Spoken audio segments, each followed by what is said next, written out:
लातूर MIDCतील कीर्ती oil mill दुर्घटना प्रकरणी गुन्हा दाखल झालाय। कंपनीचा मालक आणि इतर अधिकाऱ्यांना अटक करण्यात आली आहे। मिल मालक आणि प्रशासनाच्या दुर्लक्षामुळेच 9 जणांना जीव गमवावा काल रात्री घडलेले आहे। आपण पाहू शकता रात्री JCBच्या साहाय्याने या टाकीची ही भिंत अशा पद्धतीने फोडण्यात आली आणि त्या ठिकाणी आपण पाहू शकता किती मोठ्या प्रमाणात इथं गाळ साचलेला आहे। मुळात अशा पद्धतीने या कामगारांकडनं कशा पद्धतीने कीर्ती ऑइल मिल कंपनी काम करून घेत होते। मुळात केमिकलची ही टाकी असलेली माहीत असताना सुद्धा अशा पद्धतीने काम करणं म्हणजे ते त्या कर्मचाऱ्यांच्या जीवावर बेतण्यासारखंच होतं। लातूरच्या हरंगुळ MIDC मधील कीर्ती ऑइल मिलमध्ये केमिकलच्या गाळाची टाकी साफ करण्यासाठी गेलेल्या 9 जणांचा मृत्यू झाला। मुळात टाकी साफ करण्यासाठी हरंगुळ येथील राम नागनाथ येरमे हे ठेकेदार होते। सुरुवातीला 3 मजूर टाकी साफ करण्यासाठी उतरले होते।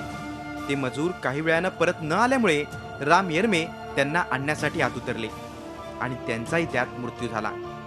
सकाळी घराबाहेर जाताना राम पत्नीला लवकर येतो म्हणून सांगून गेले, पण ते परतलेच नाहीत।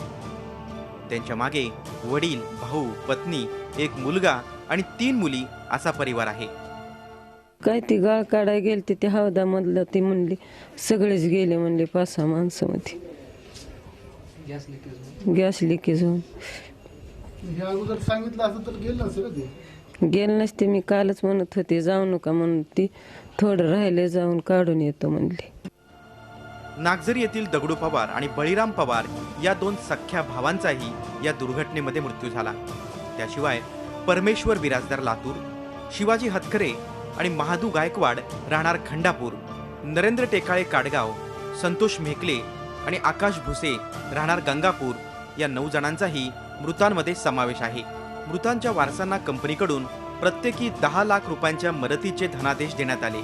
जखमी कामगार निलेश शिंदे यांच्या तक्रारीवरून पोलिसांनी या प्रकरणी गुन्हा दाखल केलाय। कंपनीचा मालक कीर्तिकुमार भुतडा, संचालक SB Gaikwad, technical head Manoj Kshirsagar, व्यवस्थापक एकनाथ केसरे यांना पोलिसांनी अटक केली आहे। कीर्ती ऑइलमधील दुर्घटनेच्या संदर्भात एकूण 9 मयत झालेले आहेत आणि एक जो जीवित होता त्याच्या तक्रार आपण घेतलेली, त्यांनी पूर्ण घटना सविस्तरपणे आपल्याला सांगितली। त्यानुसार त्याची फिर्याद घेऊन आपण संबंधितांवर गुन्हा दाखल केलेला आहे। यामध्ये सर्वचे सर्व आरोपी अटक झालेले आहेत, फक्त एक डायरेक्टर अटक होणे अद्याप बाकी आहे। कंपनीचे लातूरसह राज्याबाहेर देखील प्लॅन्ट आहेत। कंपनीतील दूषित पाणी शेतात सोडलं जात असे। याबाबत तक्रार करूनही प्रदूषण नियंत्रण मंडळानंही कुठलीही ठोस कारवाई केली नव्हती। भविष्यात अशा दुर्घटना होऊ नये यासाठी सरकारनंही कडक पावलं उचलण्याची गरज आहे। Shashikant Patil, Zee Media, Latur. Zee 24 तास रहा एक पाऊल पुढे।